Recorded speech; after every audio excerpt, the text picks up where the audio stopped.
In the serene embrace of Willow Creek, where the gentle whispers of nature blend with the quaint rhythms of small-town life, the tale of two sisters unfolds. Abigail Harrington, the elder, embodies the spirit of simplicity and grace, her life a testament to the virtues of contentment and service. Teaching at the local school, she finds profound joy in the bright eyes of her students as they discover new worlds within the pages of their books and the boundaries of their imagination. Rosalind, the younger, is the mirror opposite, her soul aflame with ambitions that stretch far beyond the lush green boundaries of Willow Creek. The city, with its towering skyscrapers and endless opportunities, calls to her. It promises a life of glamour, wealth, and status, a stark contrast to the humble existence she perceives at home. Their parents, Charles and Elizabeth Harrington, stand as pillars of the community, their wealth matched only by their generosity and kindness. The Harrington estate, a sprawling testament to both history and beauty, serves as a sanctuary not just for the family but for those in need, its gardens a favorite retreat for Elizabeth and Abigail. One crisp autumn day, as the town of Willow Creek began to don its golden hues, the Harrington family found themselves in the company of Mr. Blackwood, the family lawyer, within the warm confines of the estate's study. The air, usually light with the scent of Elizabeth's favorite jasmine tea, carried a weightier presence that day. Abigail, seated gracefully by the fireplace, her hands folded in her lap, glanced towards Mr. Blackwood with a mixture of curiosity and concern. "Mr. Blackwood, is there something amiss with the will?" she inquired, her voice soft yet steady. Mr. Blackwood, adjusting his glasses, offered a reassuring smile before he could respond. The shrill tone of a phone pierced the room's somber atmosphere. Abigail excused herself, retrieving her phone from the mahogany desk near the window. "Abigail, darling," came Rosalind's voice, silkily smooth yet tinged with a coldness that sent a shiver down Abigail's spine. "Finally, our filthy parents are dead, and they left all their money to me. I feel so bad for you."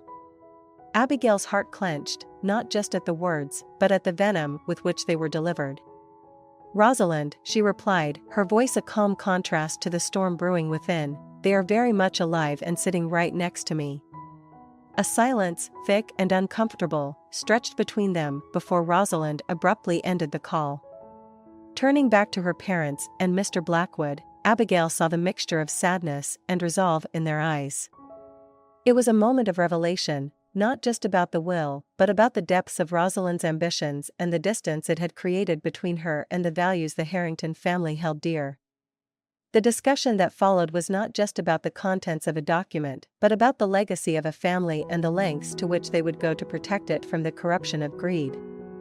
It was clear that the will, and the events surrounding it, would set the stage for a confrontation that would test the bonds of family, challenge the allure of wealth, and perhaps, in the end, offer a chance for redemption and understanding. As the amber sun dipped below the horizon, casting long shadows across the study, the Harringtons stood united, not just by blood but by a shared commitment to uphold the dignity of their legacy. The journey ahead would be fraught with challenges, but in their hearts, they knew that the true measure of their wealth was not in the gold that lined their coffers, but in the love and wisdom that had always been the true foundation of the Harrington estate. The Harrington study, with its walls lined with generations of family portraits and shelves burdened with heavy tomes of law and literature, was a place where history whispered secrets. As the amber light of the setting sun filtered through the tall windows, the room took on a solemn air, fitting for the discussion at hand. Mr. Blackwood, the family lawyer, a man whose presence was as commanding as his reputation, cleared his throat, signaling the beginning of a conversation that would unravel the carefully woven fabric of the Harrington family. "As you are all aware," he began, his voice steady, "the drafting of a will is a delicate matter, one that requires not just legal expertise, but a deep understanding of the family's wishes and values." Charles Harrington, the patriarch, nodded, his face etched with lines of wisdom and care. "We have given this much thought, Mr. Blackwood. Our primary concern is to ensure that our legacy is preserved and that our estate continues to serve the greater good, as it has for generations." Elizabeth, his wife, added softly, "We also wish to ensure that our daughters are provided for, but in a way that encourages them to lead meaningful lives. Wealth should be a tool for them, not a chain." Abigail listened, her heart swelling with pride for her parents' vision, but also tightening with concern for her sister, Rosalind. She knew well the seductive pull of wealth and the distance it had created between them. It was then that Abigail's phone rang, shattering the momentary calm. Excusing herself, she answered, only to be greeted by Rosalind's voice, dripping with premature triumph and thinly veiled contempt. "Finally, our filthy parents are dead, and they left all their money to me. I feel so bad for you." Abigail, stunned by the callousness of the words, replied with a composure she hardly felt, "Rosalind, they are very much alive and sitting right next to me." The silence that followed was a chasm, one that spoke volumes of the rift that had grown between the sisters. Rosalind's response, when it finally came, was a hasty retreat into denial and the end of the call. Returning to the study, Abigail relayed the conversation, her voice a mix of sadness and disbelief. Charles and Elizabeth exchanged a look, one that spoke of a deep sorrow for a daughter lost, not to death, but to greed. Mr. Blackwood adjusted his glasses, a gesture that seemed to precede important pronouncements. "This will," he said, tapping the document before him, "is more than a legal instrument. It's a testament to your values and a safeguard for your legacy." Elizabeth reached out, her hand finding Charles's, their fingers intertwining. "We had hoped Rosalind's heart would lead her back to us, to the true essence of our family. It seems we were mistaken." Abigail, feeling a surge of determination, spoke up. "We must confront her, not with anger, but with the truth. She needs to understand the depth of her actions and the path she's chosen." Mr. Blackwood nodded in agreement. "The will, as it stands, entrusts the estate to you, Abigail, with significant contributions to charity. However, given today's revelations, I advise we revisit its terms, to provide for Rosalind in a manner that might encourage reflection and, hopefully, change." The conversation that followed was not just about figures and clauses, but about hope, forgiveness, and the difficult love that sometimes required letting go. As night fell and the study was bathed in the soft glow of lamplight, the Harringtons, united by love and tested by trial, prepared to face the challenges ahead, their legacy not just preserved in ink and paper, but in the strength of their bonds and the courage of their convictions. The evening air was crisp, a herald of the coming winter, as the Harrington family gathered once more in the study, this time to address the fallout of Rosalind's actions. The warmth of the fire crackling in the hearth did little to ease the tension that hung over the room like a thick fog. Charles Harrington, the very embodiment of the family's storied past, was the first to break the silence. "We stand at a crossroads," he began, his voice resonant with the weight of his words. "The path we choose tonight will define not just our legacy, but the very soul of our family." Elizabeth, always the heart to Charles's resolve, added, "We have always sought to instill in our daughters the values that have guided us, compassion, integrity, and the understanding that true wealth lies not in material riches but in the love and respect we share." Abigail, feeling a blend of anticipation and dread, waited for her parents to continue. She knew the revelation of Rosalind's deceit was a moment of truth, one that would either mend or further fray the delicate fabric of their family. Charles turned his gaze to Mr. Blackwood, who had been a silent sentinel up to this point. "Mr. Blackwood, if you would please explain the nature of the test we devised and its unfortunate but revealing outcome." The lawyer nodded, his expression somber. "With your permission," he started, addressing the room, "I will disclose the details of a plan conceived by Charles and Elizabeth, designed to reveal the true character of those who stand to inherit the Harrington legacy." He paused, ensuring he had everyone's attention. A rumor was deliberately spread, suggesting that Charles and Elizabeth had passed away and that the will had been finalized, favoring Rosalind exclusively. This misinformation, we hoped, would bring to light the true intentions and feelings of those involved. Abigail interjected, her voice steady but laced with emotion. "Rosalind's call to me was the result of this test, a test she failed not because she believed our parents dead, but because her first and only thought was of the wealth she believed she'd inherited." The room fell into a heavy silence, the gravity of the situation settling in. It was Elizabeth who finally spoke, her voice a whisper of sadness. "Our hearts grieve not for the loss of wealth, but for the loss of the daughter we once knew." The Rosalind who played in these halls, who laughed and dreamed with us, seems a stranger now.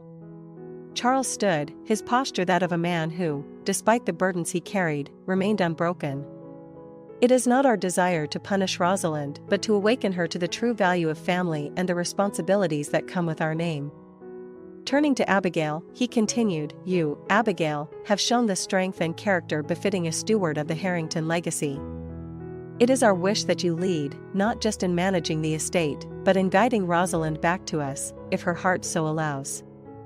Abigail felt the weight of her parents' trust, a mantle she accepted not out of duty, but love. "I will do all I can," she promised, her voice firm. "But Rosalind must also want to find her way back. Our love for her will never wane, but it is her choices that will determine the path ahead." As the fire dwindled to embers, the Harrington family, united in their resolve but divided by fate, faced the future with a mixture of hope and sorrow.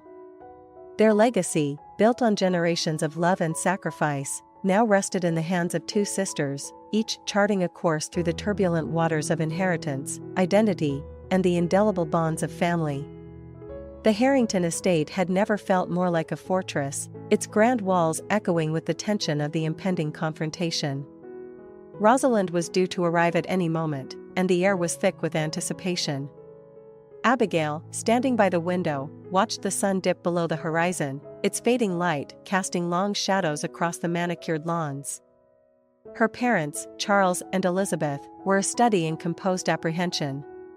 Charles paced slowly, hands clasped behind his back, while Elizabeth sat, her hands folded in her lap, the very picture of grace under pressure. The sound of a car pulling up the gravel driveway broke the silence. Abigail's heart skipped a beat.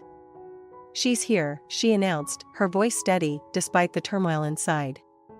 As Rosalind entered the room, the contrast between the sisters was striking. Rosalind, draped in the latest city fashion, exuded a misplaced confidence, while Abigail, in her simple yet elegant attire, embodied the understated dignity of the Harrington legacy. Rosalind's eyes darted around, taking in the somber expressions. "What's this about then? If you're trying to scare me, it's working," she quipped, attempting to mask her nervousness with bravado. Charles, taking the lead, addressed her directly. "Rosalind, we are not here to frighten you, but to confront a truth that cannot remain unspoken." Rosalind scoffed, "What truth? That you're finally giving me what I deserve?" Elizabeth's voice was soft, but it carried. "No, my dear. The truth about the test you failed, about the call you made to Abigail, and about the future of our family." Rosalind's facade began to crumble, her initial defiance giving way to confusion. "Test? What are you talking about?" Abigail stepped forward, her resolve clear.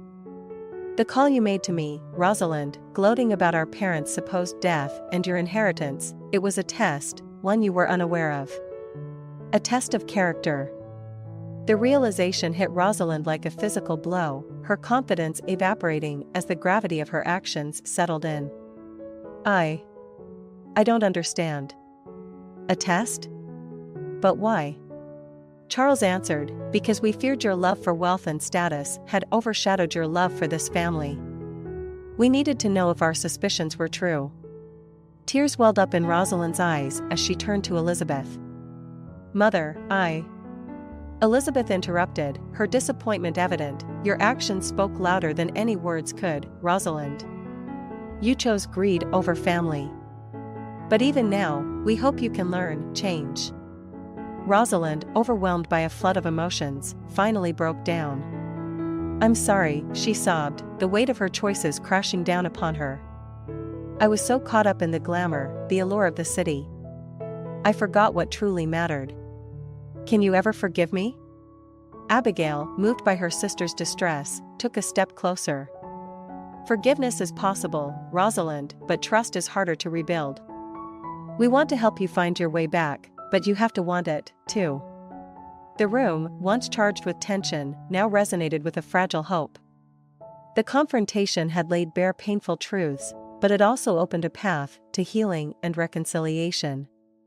Charles, his voice firm yet compassionate, laid out the path forward. "We will amend the will once more. You will have a stipend, Rosalind, enough to ensure you are cared for, but not enough to fuel your previous lifestyle. It's an opportunity, not a punishment, an opportunity to rediscover what it means to be a Harrington. Rosalind, still grappling with her emotions, nodded. I understand. Thank you for giving me another chance.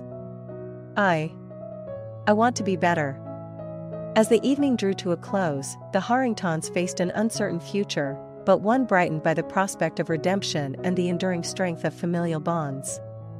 The confrontation had been painful, yet necessary, a pivotal moment in the journey of a family striving to uphold their legacy while navigating the treacherous waters of wealth, ambition, and the unbreakable ties of kinship.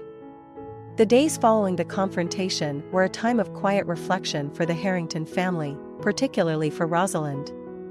The once bustling estate seemed to embrace a more subdued rhythm, as if nature itself was giving the family space to heal and ponder the path ahead. Rosalind had taken to walking the gardens in the early mornings, when the mist still clung to the petals of the roses, and the world felt fresh and new. It was on one such morning that Abigail found her, seated on a wrought iron bench, her gaze lost in the maze of blooms before her. Mind if I join you? Abigail asked, her voice gentle, not wanting to intrude on her sister's solitude. Rosalind looked up, a faint smile touching her lips. Please, sit. They sat in silence for a while, each lost in thought. Finally, Rosalind spoke, her voice barely above a whisper. Do you think I can really change, Abby? Abigail turned to her, sensing the vulnerability in her sister's question. I believe anyone can change, Rosalind, if they truly want to. It won't be easy, but I know you have the strength to do it. Rosalind nodded, her eyes moist. I've been thinking about the stipend, and what I want to do with it. I don't want to waste this second chance. That's a good start, Abigail encouraged. Have you thought about what you're passionate about? Something that could give you purpose? I've always loved art, but I pursued it in the wrong ways, through extravagant gatherings and expensive pieces. Maybe I could find a way to explore it more, humbly, Rosalind pondered, the idea seeming to take root. Abigail smiled, pleased to see her sister considering a meaningful path. That sounds wonderful. Art can be very fulfilling, and there are many ways to engage with it that don't require wealth. Maybe you could take classes, or even volunteer at a local community center to teach art to children. Rosalind's eyes lit up with a spark that had been missing for too long. Teaching? I hadn't thought of that. It could be rewarding. As the sun climbed higher, casting a warm glow over the garden, the sisters continued to talk.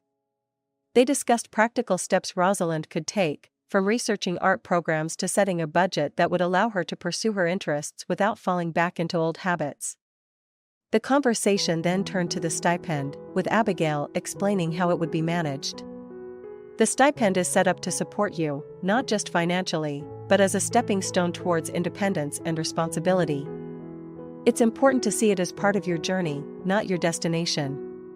Rosalind nodded, taking in her sister's words. I see that now.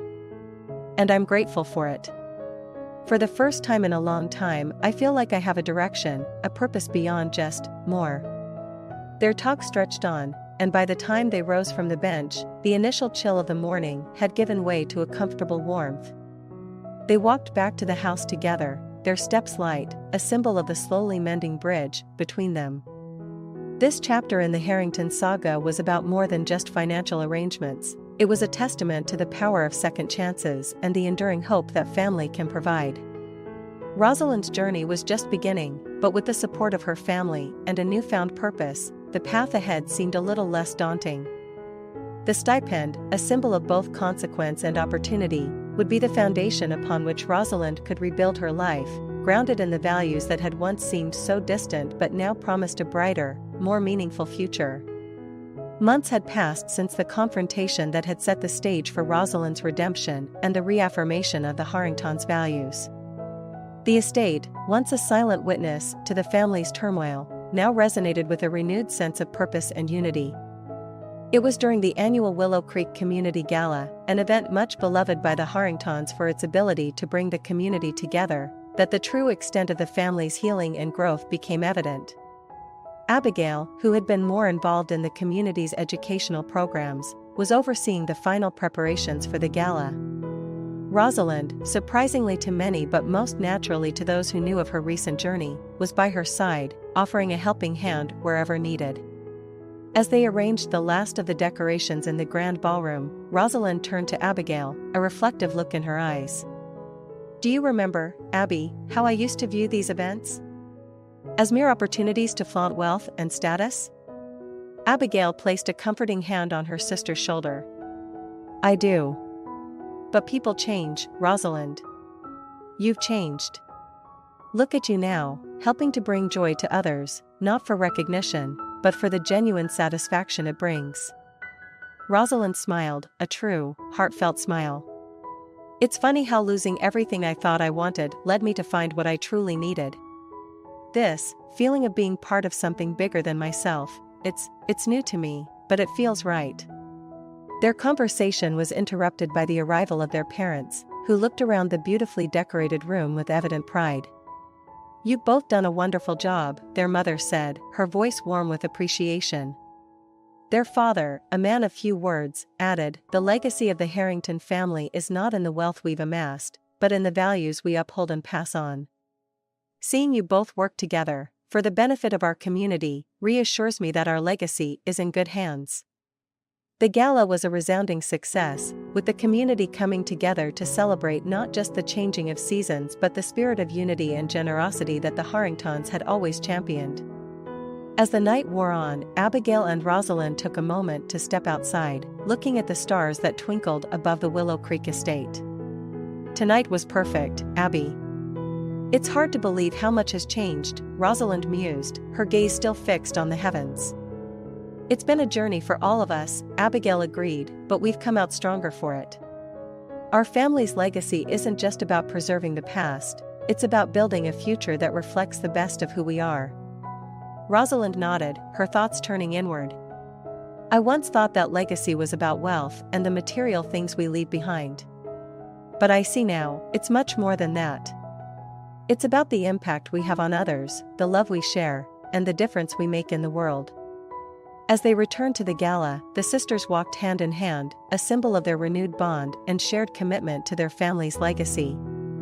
The Harrington estate, with its grandeur and history, stood not as a monument to wealth but as a beacon of hope, love, and generosity, a legacy preserved not in gold, but in the actions and hearts of its heirs.